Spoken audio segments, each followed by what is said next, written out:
పెళ్ళైనా పండగైనా వేడుక ఏదైనా పట్టుచీరల ప్రత్యేక వేదిక వారాహి సిల్క్స్.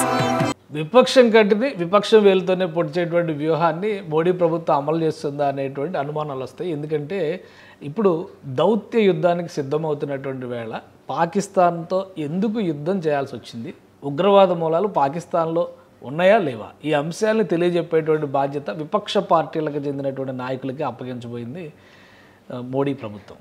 దీనికి సంబంధించి ఒక 7 బృందాలను ఏర్పాటు చేసింది. ఈ 7 బృందాలు కూడా వివిధ దేశాల్లో పర్యటిస్తాయి. ఈ పర్యటించి ఎందుకు ఆపరేషన్ సింధూర్ చేయాల్సి వచ్చింది, అలానే ఉగ్రవాద మోకలకు సంబంధించినటువంటి పాకిస్తాన్ రెచ్చగొట్టేటువంటి చర్యలు ఏం చేసింది, భవిష్యత్తులో ఉగ్రవాద దాడులు జరిగితే ప్రభుత్వం ఎలాంటి చర్యలు తీసుకునే అవకాశం ఉంటుంది, ఆపరేషన్ సమయంలో ఉగ్రవాద స్థావరాలను మాత్రమే లక్ష్యంగా చేసుకుని ఎలా కూల్చివేశారు, ఉగ్రవాదాన్ని ప్రోత్సహిస్తూ ఉగ్రవాదాలకు సహకరించడంలో పాకిస్తాన్ అనుసరిస్తున్నటువంటి ముఖ్య పాత్ర ఏంటి, వీటిని వివరించేటువంటి బాధ్యత ఈ నాయకులకు అప్పగించింది. సో ఈ బృందాలకు ఎవరు నేతృత్వం వహిస్తున్నారంటే కాంగ్రెస్ పార్టీకి చెందినటువంటి ఎంపీ శశి థరూర్. ఇది చాలా ముఖ్యమైనటువంటి అంశం. ఎందుకంటే గతంలో కూడా భారత గొప్పతనాన్ని ఐక్యరాజ్య సమితిలో వివరించేటువంటి క్రమంలో బహుశా అప్పుడు పివి నరసింహారావు గారు ప్రధానమంత్రిగా ఉన్నప్పుడు అటల్ బిహారీ వాజ్పేయి గారిని ప్రభుత్వ ప్రతినిధిగా పంపించారు, భారత ప్రభుత్వ ప్రతినిధిగా విదేశాలకి. సో ఇప్పుడు అదే తరహా వ్యూహాన్ని కొంచెం మార్పులు చేర్పులు చేయడం ద్వారా మోడీ ప్రభుత్వం అనుసరిస్తున్నట్టుంది. శశి థరూర్కి బాధ్యతలు అప్పగించారు. అలాగే రవిశంకర్ ప్రసాద్ బీజేపీ నేత, ఆయనకి అవకాశం ఇచ్చారు. మరొక బీజేపీ నేత వైజయంతి పాండాకి ఇచ్చారు.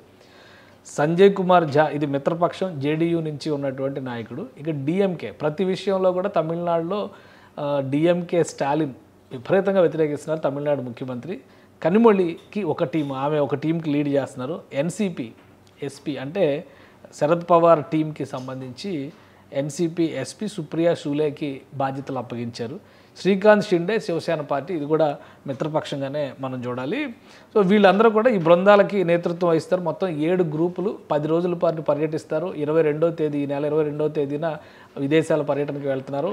5 దేశాల్లో పర్యటనలు జరుగుతాయి, కీలకమైనటువంటి దేశాలు. భారత్ సాధించింది ఏంటి, ఆపరేషన్ సింధూర్ ద్వారా ఏం మెసేజ్ ఇవ్వగలిగింది అనేది సమర్థంగా ఆయా దేశాలకు వివరించే బాధ్యతని వీళ్ళకి అప్పగించారు.